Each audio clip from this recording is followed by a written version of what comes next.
The length of this script is designed for a 30-40 minute voiceover. There is a room inside you that you never enter. It's not locked, but you act as if it is. You've spent your whole life decorating the hallway outside it, polishing the floors, hanging beautiful pictures, and pretending that hallway is the entire house. But you can feel the draft coming from under the door. You can hear the faint, muffled sounds from within. It's the source of the unease you can't name, the reason your successes feel hollow, and the anchor that keeps you stuck in the same self-sabotaging cycles. You build a life, a relationship, a career, and just when it should feel solid, the floor gives way, and you find yourself back in the same familiar mud, tired of trying. That room is where you keep the truth about your mother. Not the woman on the pedestal, the sainted figure of Mother's Day cards, not the villain you've crafted in your head to make the pain simple, but the real, complex, and terrifying truth of her impact on the architecture of your soul. Today, we are not just opening that door. We are turning on the lights and taking a fearless inventory, because you will never, ever heal until you face what's inside. This isn't about blame. Blame is a child's game, and it keeps you powerless. This is about psychological liberation. This is about using the profound wisdom of Carl Jung to finally understand the invisible chains that have dictated your reality. This is the moment you stop being the product of your past and become the architect of your future. We are going to explore the single most powerful and most hidden dynamic that is running your life, the mother complex. And by the end of this, you will not only understand why you are stuck, you will hold the key to your own cage. Point 1. The archetype versus the person, separating the myth from your mother. The first brutal truth we must confront is that you are not in a relationship with one person. You are in a relationship with two. The woman who gave birth to you, and the godlike figure she represents in your unconscious mind. Carl Jung called this the mother archetype. Think of it as a deep, primal software installed in every human being at birth. This archetype is the universal concept of mother. She is the source of all life, the great nurturer, the embodiment of unconditional love, compassion, and safety. She is Mother Earth, the womb, the origin point. This archetype is immensely powerful. It's a profound and beautiful part of our collective human experience. But here is the trap, the first link in the chain that keeps you bound. Your personal mother, the woman named Susan or Maria or Jane, is not the archetype. She is a human being, a flawed, struggling, complex person with her own history, her own unhealed wounds, her own shadow, and her own unlived life.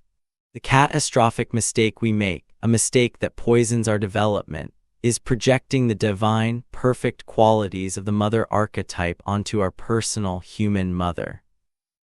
When we do this, one of two things happens. Either we idealize her, placing her on an impossible pedestal where she can do no wrong, or we demonize her for failing to meet that impossible, divine standard. Both paths lead to ruin. Let's talk about Sarah. To the outside world, Sarah's mother, Eleanor, was a saint. She was the PTA president, the church bake sale organizer, the woman who would give you the coat off her back in a snowstorm. Sarah's childhood was filled with praise for Eleanor. "Oh, you are so lucky to have a mother like her," people would say, and Sarah believed it. She defended her mother fiercely. She performed, she achieved, she did everything to be the perfect daughter for the perfect mother. But privately, Sarah was withering. She suffered from a quiet, gnawing anxiety and a sense of profound emptiness. She felt immense guilt for any feeling that wasn't pure gratitude. If she felt anger, she buried it. If she felt resentment at her mother's subtle control, she shamed herself for being ungrateful. Sarah wasn't in a relationship with Eleanor, the person. She was a worshipper at the altar of Eleanor, the archetype, Because her mother was perfect, every problem had to be Sarah's fault. Her loneliness, her flaw, her inability to form healthy romantic relationships, her failure. She was trapped not by malice but by myth. The healing for Sarah began when her therapist asked her a simple, devastating question. What was it like for Alina growing up? Sarah realized she had no idea. She began to ask questions, to dig. She discovered Alina was the daughter of a cold, critical alcoholic. She was a woman who had desperately craved love and approval her whole life, and she found it by becoming a pillar of the community, by performing the role of the perfect mother. Her selflessness was a survival strategy. It was a way to manage her own deep-seated fear of being worthless. Suddenly, the myth shattered. The divine archetype fell away, and in its place stood a real, wounded human being. For the first time, Sarah didn't feel guilt. She felt a strange, detached compassion. She could see that her mother's controlling love wasn't a sign of Sarah's inadequacy, but a symptom of Alina's own terror. This separation was the first turn of the key. She could finally get angry at the effects of her mother's behavior without having to condemn her mother as a monster. She could see the human, and in doing so, she could start to see herself as a separate human, too. Your actionable step begins here. Take out a piece of paper, draw a line down the middle. On one side, write the mother archetype. On the other, my mother, the person. Under the archetype column, list all the things a perfect mother is supposed to be: unconditionally loving, always patient, all-knowing, a perfect nurturer. Under the other column, write the truth about your mother as a human being. What are her fears? What were her dreams? What are her flaws, her strengths, her annoying habits? Her moments of genuine kindness. You must, with brutal honesty, separate the myth from the woman. This act alone begins to dissolve her unconscious power over you. You stop fighting a god and start dealing with a person. Point 2. The negative mother complex, the devouring and abandoning shadow. Once we've separated the human from the archetype, we can look at the darker side of this dynamic without flinching. Jung was clear that the mother archetype has a shadow, a terrifying side. This is what he called the negative mother complex, and it manifests primarily in two devastating forms: the devouring mother and the abandoning mother. This is the truth that lives in that forbidden room, the one you've been avoiding. The devouring mother is not the monster from a horror film. She is often the mother who loves you to death. Her love is a cage disguised as a comfort blanket. She is the mother who does everything for you, not to empower you, but to make you dependent on her. She solves your problems, she fights your battles, she gives you advice on everything. She wants to know all your friends, she needs to approve of your romantic partners. She is deeply, deeply invested in your life. It feels like love. It is praised as love, but it is a form of psychological cannibalism. Her secret, unconscious goal is to prevent your individuation, your journey to becoming a whole, separate individual. Why? Because your independence is a threat to her identity. If you no longer need her, who is she? Your life becomes the fuel for her sense of purpose. Any step you take toward true autonomy is met with subtle punishment, guilt trips. After all I've done for you. Induced anxiety. Are you sure that's a good idea? I'm just worried about you. Or strategic helplessness that forces you to return and rescue her. The child of a devouring mother grows up feeling perpetually incompetent, indecisive, and smothered. They sabotage their own relationships because true intimacy would threaten the primary bond with mother. They fear success because success means leaving the nest, and leaving the nest is the ultimate betrayal. Let's look at Mark. Mark was 35 and still lived within a 10-minute drive of his mother, Carol. Carol was his best friend. She helped him with his taxes. She brought him meals. She even vetted his dates. She's just looking out for me, Mark would say, but Mark couldn't hold down a serious relationship. Every time a woman got close, Carol would find a flaw. She's not ambitious enough for you, honey. Her family is a bit strange, don't you think? It was always couched in concern. Then Mark was offered a huge promotion. A dream job. The catch, it was in a city 1,000 miles away. He was ecstatic. When he told Carol, she didn't yell. She did something far more effective. She burst into tears. "But who will look after me?" she whispered, clutching her chest. "My health isn't what it used to be." Suddenly, Mark's dream job felt like an act of cruelty. The guilt was suffocating. He turned down the promotion. He stayed. He chose the cage. Mark wasn't trapped by his mother's hatred, but by her love. The other side of the shadow is the abandoning mother. This can be literal physical absence, but more often it's a profound emotional abandonment. She is the mother who is physically present but emotionally checked out. She is lost in her own depression, her own narcissism, her own addictions, or her own overwhelm. The child of the abandoning mother grows up in a vacuum. There is no mirroring, no validation, no sense of a safe harbor. The core lesson they learn is, I am not important. My needs don't matter. I am not worthy of love. This child becomes one of two things: either fiercely, prematurely independent, a little adult who never learned how to receive or trust love, or a desperate people pleaser, constantly performing and contorting themselves to try and finally win the love and attention they never got. They are haunted by a deep-seated feeling of worthlessness and a terror of being left. They attract partners who are emotionally unavailable, recreating the original wound over and over, hoping that this time they can finally fix it and prove they are worthy. Your actionable step here is to identify the pattern. This requires brutal, painful honesty. Look back at your life. Did your mother's help ultimately make you stronger and more independent, or did it make you more reliant on her?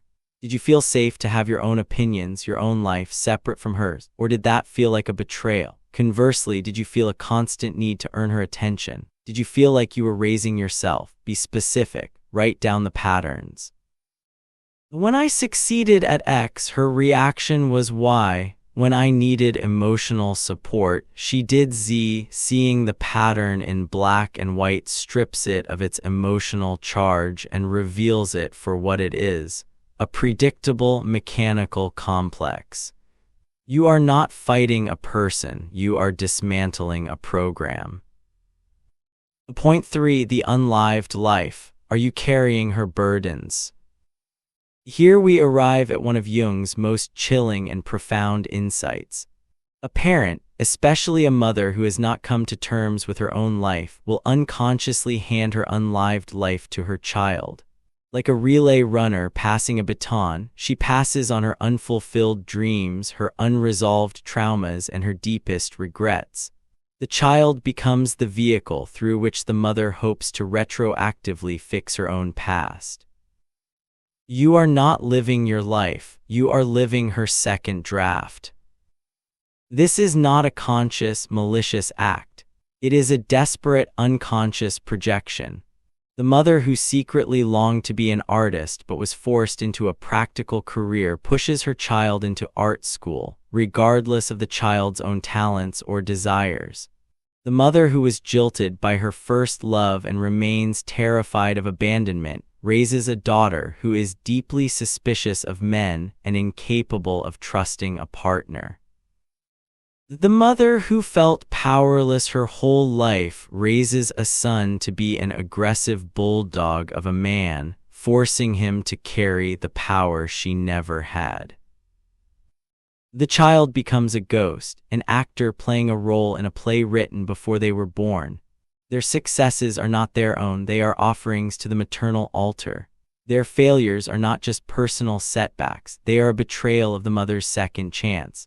This creates a soul-crushing burden. The individual feels like an imposter in their own life. They might be incredibly successful by external standards, the doctor, the lawyer, the perfect spouse, but inside they are hollow.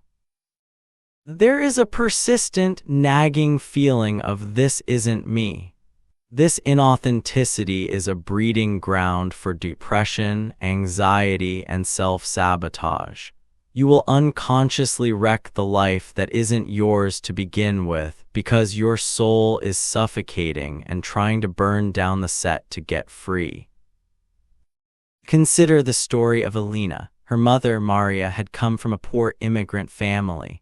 Maria's life was one of relentless struggle. Her dream was simple: to be secure, respected, and to never have to worry about money again. She poured this ambition into Alina. From a young age, Alina was told, "You will be a lawyer, you will be powerful, you will not struggle like I did." Alina was bright and dutiful. She did exactly what was expected. She went to a top law school, joined a prestigious firm, and made a fortune. She bought her mother a beautiful house. She was the perfect success story. And by age 38, she was drinking a bottle of wine every night and having panic attacks in her corner office. She hated her job. She felt no connection to the power or the money. It felt like ash in her mouth. During a breakdown, she confessed to her therapist, "I feel like I'm in a costume. Every day I put on the Alina the lawyer costume, and it's so heavy. I don't know who is underneath it anymore." Her journey of healing was a journey of grieving. She had to grieve the life she had never been allowed to choose. She had to face the terrifying truth that her entire identity was a monument to her mother's fear. The most difficult step was realizing that to save herself, she had to disappoint her mother. She eventually left law and became a landscape designer, a job that brought her a fraction of the income but an infinity of peace. Her mother never truly understood. She saw it as a failure. And Alina had to learn to live with that, to choose her own authentic, failed life over her mother's successful, hollow one. The actionable step is a deep, soul-level inquiry. Ask yourself these questions and write down the uncensored answers. What did my mother always want for me? And why? What did she fear most for me? How have those dreams and fears shaped my choices in career, relationships, and life? What is the one thing I would do if I knew it would deeply disappoint her? Often, the answer to that last question points directly to your authentic, unlived self. You are not here to be a correction to your mother's manuscript. You are here to write your own book. Point 4. The Golden Cage. When love becomes a prison. Not all toxic maternal dynamics are born of overt control or abandonment. Some of the most insidious traps are gilded cages, prisons constructed from love, praise, and provision. This is the dynamic of the child who is loved, but only conditionally. In this scenario, the mother provides immense support, affection, and resources, but there's a silent contract.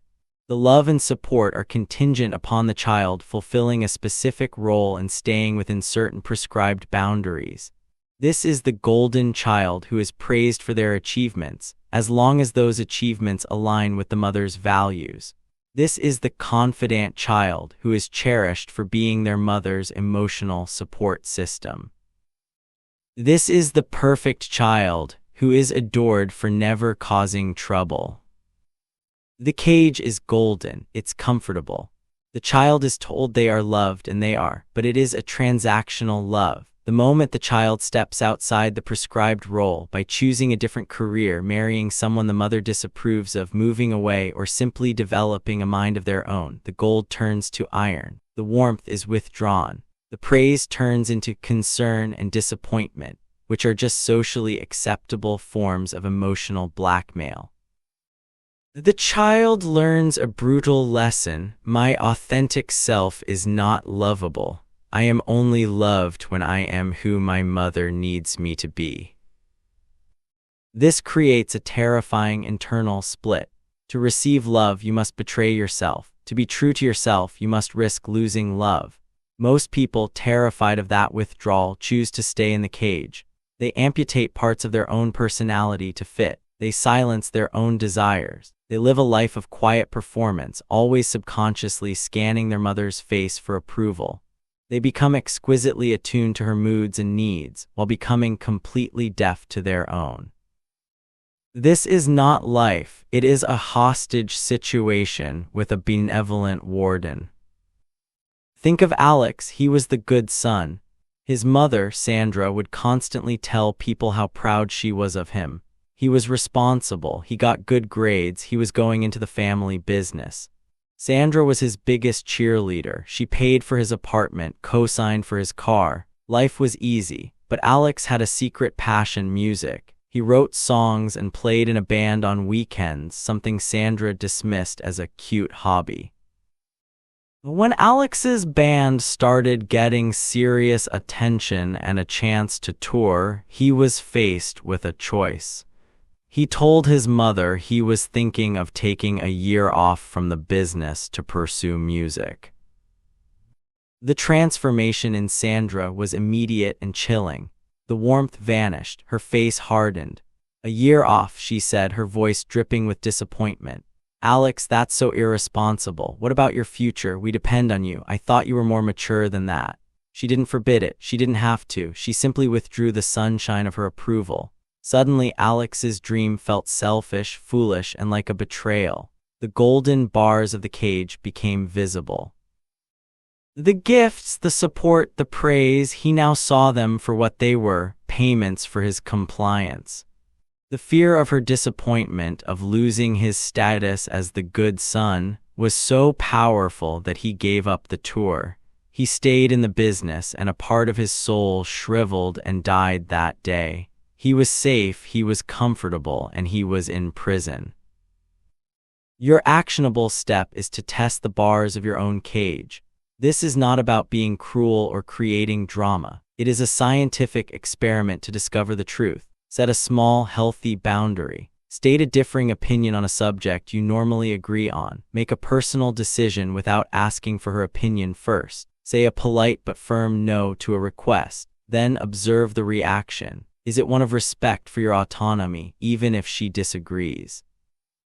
"Okay, I don't understand it, but I support you." Or is it one of emotional manipulation, guilt, passive aggression, a cold shoulder? The reaction is data. It will tell you whether the love you receive is unconditional or if it is the currency used to keep you in the cage. Point 5. Facing the mother in the mirror. Integrating your inner complex. This is the final, most difficult, and most liberating step. All the work we have done so far, separating the archetype, identifying the negative complex, seeing the unlived life, and testing the cage, has been about looking outward at your mother. This final step requires you to turn your gaze inward. The brutal, non-negotiable truth of psychological healing is this: the patterns that defined your relationship with your mother do not simply disappear, you have internalized them. The mother complex is no longer just an external person, it is a structure within your own psyche. Her critical voice has become your inner critic. Her anxiety has become your baseline state of being. Her manipulative tactics are the same tactics you now use on yourself to stay small and safe. Her need for control has become your own perfectionism. Her abandonment has become your core belief that you are unworthy of love, leading you to abandon yourself. You are now doing to yourself what was once done to you. This is the ultimate self-sabotage. You can move across the world, you can cut off all contact, but you cannot escape your own mind. The complex goes with you. Healing is not complete when you understand what she did. Healing begins when you recognize how you are continuing to do it to yourself. This is the height of shadow work. It's the process of looking into the mirror and seeing the flicker of your mother's shadow in your own eyes. It's catching yourself saying something to your partner that sounds exactly like her. It's realizing your fear of failure is a direct echo of her voice. It's admitting that the way you smother your own joy and creativity is a perfect reenactment of the devouring mother dynamic. This realization is not for the faint of heart. It is devastating. It shatters the simple narrative of victimhood. It's easy to be the hero of a story where your mother is the villain. It is infinitely harder to accept that the villain now has a home inside your own head. But this is where true power lies. Because if the pattern is inside you, then you have the power to change it. You are no longer waiting for someone else to change. You are taking radical responsibility for your own inner world. Let's return to Sarah, the woman with the perfect mother. After she deconstructed the myth of her mother, she started her own journey of self-discovery. But she kept hitting a wall. She noticed she was intensely critical of her friends and her romantic partners. She had an impossible standard for them, and when they failed to meet it, she would feel a familiar, cold disappointment. One day, her boyfriend, in a moment of frustration, said, "It's like I can never do anything right for you. Nothing is ever good enough." The words hit Sarah like a physical blow. They were the exact words she had secretly felt toward her own mother her entire life. In that moment, she saw it. She had become a leaner. She was recreating the dynamic. She was projecting the archetype of the perfect partner onto her boyfriend, just as she had projected the perfect mother archetype onto a leaner. She was the one creating the pedestal, and she was the one punishing him when he, a normal human, inevitably fell off. She was perpetuating her own wound. That recognition was the beginning of her true freedom. She could now work on her own patterns. When she felt the urge to criticize, she could stop and ask herself, "Is this me, Sarah, speaking, or is this the voice of the complex?" By naming it, she created a space between the impulse and the action. She learned to parent herself, to give herself the unconditional acceptance she never received. She started treating herself and others not as archetypes, but as flawed, worthy human beings. Your final actionable step is the practice of radical self-awareness.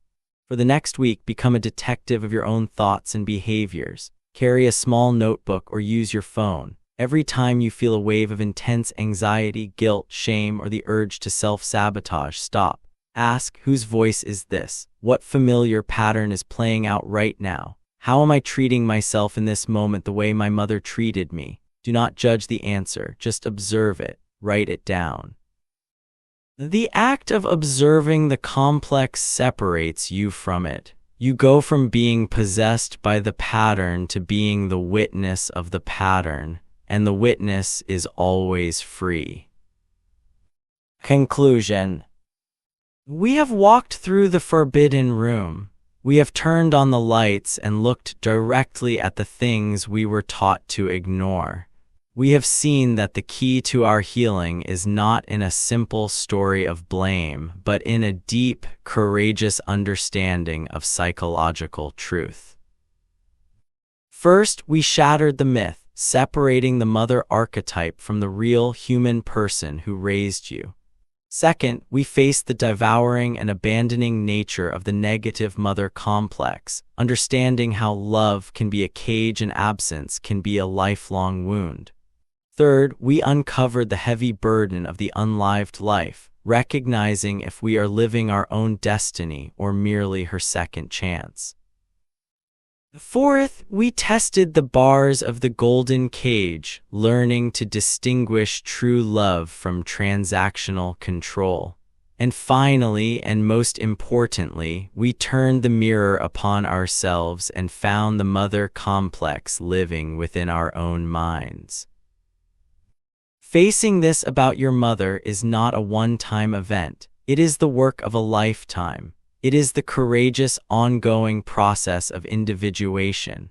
It is the journey of untangling your soul from hers, not with hatred, but with the clear-eyed wisdom that allows for both compassion and boundaries. It's about honoring the truth, no matter how painful, because the truth, and only the truth, sets you free. The pain you feel, the feeling of being stuck, the self-sabotage, it is not a sign that you are broken. It is a sign that your soul is demanding its own life. It is knocking on the inside of that forbidden room, begging to be let out. You have the key. You have always had it. The work is not easy, but the alternative, a life half-lived, a soul in chains, is unbearable. The transformation from a child reacting to their past into an adult creating their future is the greatest journey you will ever take. Begin it now.